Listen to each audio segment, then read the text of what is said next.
Well, hello, everybody. This is Bill O'Leary.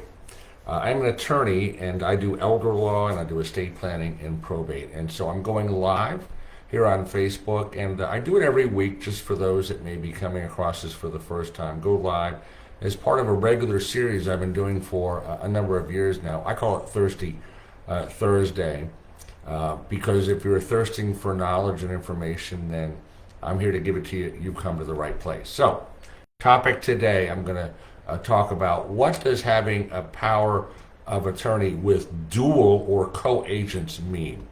So, a power of attorney, called a POA for short. You may have heard that term. It's one of the most important sort of incapacity planning documents that you can have. And what it does is it designates someone you trust with taking care of your financial affairs if you're not able to do so. So a POA can be very helpful in avoiding confusion among your family members and loved ones by being very clear, putting people in charge of your affairs ahead of time. So there's no scrambling and fighting about it. So first, when you put the POA together, you have to designate an agent, your primary agent. This could be one person, or this could be more than one person at the same time serving as your primary agent. You then can decide, do you want each of them, if it's more than one, to be able to act independently of each other, or do you want to force them to have to act and make decisions together? Now, in addition to naming that initial or primary agent, you can name a backup, what's called a successor agent. Again, the successor role can be just one person, or it can be a combination of more than one, but serving in a backup role. Now, Florida law, by the way, addresses sort of the legal responsibilities of an agent that acts under a POA. The agent has an important legal responsibility. It's called a fiduciary duty. It's the highest duty that is known under the law. Towards the person granting the POA, that person is called the principal, the person that puts the POA or together, that creates it. This same fiduciary duty, it extends to co-agents. So an agent under a POA has to carry out their fiduciary duty in a number of ways. Number one, to act according to and not outside of any instructions that the principal gives in the POA, the person that creates the POA. And by the way, if there are no instructions given, has to act in the best interest of the principal. Number two, there's an important responsibility to avoid any conflicts of interest.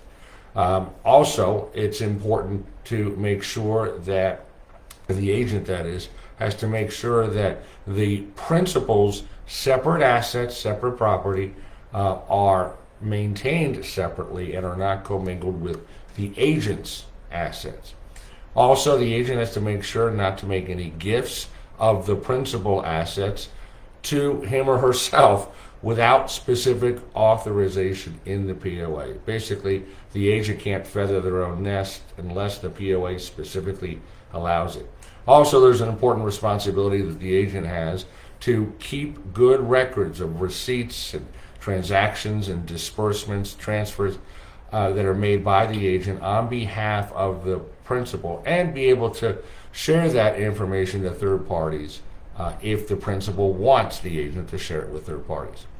So, important responsibilities, fiduciary duties, and oh, by the way, an agent can be liable for conduct or failures to act that violate this fiduciary duty. Now, let's talk about if you have elected co-agents or dual agents, two or more at the same time. You should consider some things. One, whether you want them to be able to act concurrently or together, or be able to act separately, independent of the other. Each agent has an equal power to decide on matters that the principal has specified in the POA, again, with dual agents. Now, if you have specified that the dual agents, let's say, have to act together, they have to agree, and then if they end up disagreeing about what is in your best interest, they could find themselves in court needing a judge to sort of be the tiebreaker.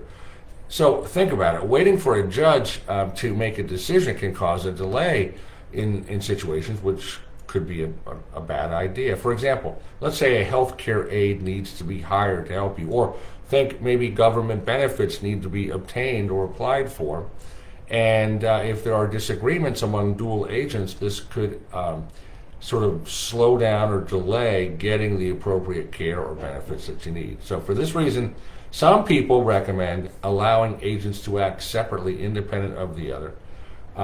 Or so other people suggest just make sure that it's okay to have dual agents, just make sure that you sort of choose people that have the ability to work through a conflict.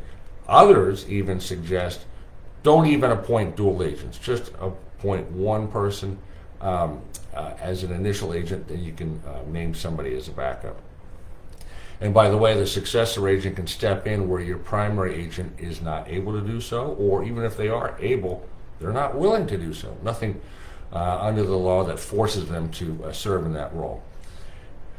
One other thing, you have a POA, power of attorney. Can you get rid of it? Can you terminate it? Yes, you can. So there's several ways to end or terminate a POA. One, you have to put it in writing and notify all the parties to the POA, notify the agent, any co or dual agents, successor agents, etc. And if the situation is more complex, a third party might be able to file some sort of a court action and ask the court to remove or replace an agent. A POA will also terminate in several other situations. Number one, the principal dies. Okay, again, that's the person who sets up the POA. Or the agent dies and there's no successor agent, and that POA is done. Secondly, where the roles and the responsibilities of serving as the agent, they have been completed, they have been fulfilled. For example, where a POA was put together solely for the purpose of completing one real estate closing or transaction, and that transaction has closed. Or three, if there's a clause in a POA that provides that, let's say, the arrangement, the POA arrangement is going to end if a specific trigger occurs or a specific event or circumstance occurs. So if you'd like to know a little bit more about POAs and whether it's a good idea or not a good idea to have dual or co-agents, and if you'd like to talk to us about it and to see if we could help you, we'd love to talk to you. So we invite you to schedule a free 15-minute discovery call. So just go to our website, Legacy Planning Law Group. Google us, we will come up for sure. And go to the button that says schedule or book your free call. Click on it, and it takes you to a sort of a booking calendar. Select a day and time that works for you. We'll jump on the call. By the way, that discovery call is free. It's a way to get the conversation started. If you've enjoyed this video, like and share, please. Just trying to get the word out. And hey, we have a YouTube channel, and it is getting more and more people jumping on all the time. So we invite you to go ahead and subscribe. Legacy Planning Law Group. More and more video content being created all the time.